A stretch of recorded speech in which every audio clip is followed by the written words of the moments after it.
Very proud to be here in the home of Frances Segelman, the international sculptor who has been spending a lot of time doing busts of Holocaust survivors. She's done 13 so far.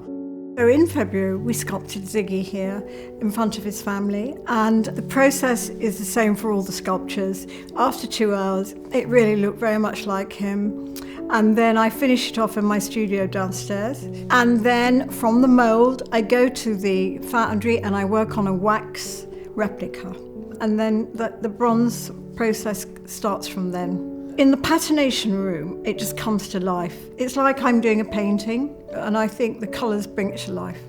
Today we had the unveiling of the bust of Zigi Shipper, a man of such outstanding character. But when you see this bronze and the likeness, which is not simply just a likeness of the person who she has sculpted, but you can almost expect him to start talking to you, because the expression and the life that is Ziggy, with so much humour, is there. When we came today and it was revealed, the finished product, you could see my dad's twinkle in his eye. I think the detail is, it's almost like looking at exactly the same person. My dad's character is really portrayed in the bust, that you can see the glint in his eye, the cheekiness, but also the fight in him and the strength that he has and always has had.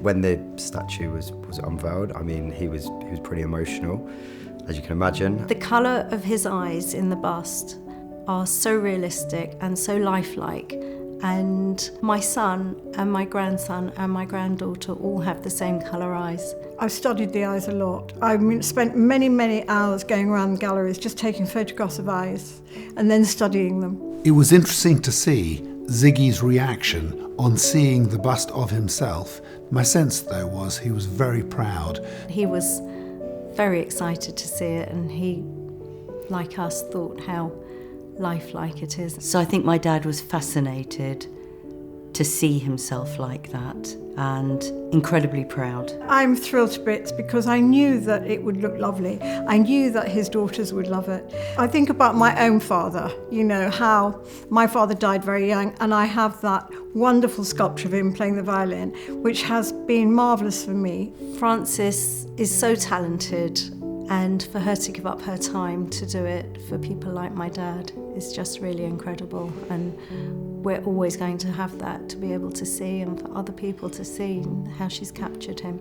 It makes me so proud to think that in years to come, when my dad's not around, that me and my children and my grandchildren will see this bust in an art gallery, in a museum. The most important thing is for the next generation, and for many generations to come, to hear about their stories, to understand how spreading hate can lead to some of the worst crimes and atrocities we've ever seen. So to have these sculptures that are created, it makes their testaments a bit more real for people to see them and get to relate to them a little bit more.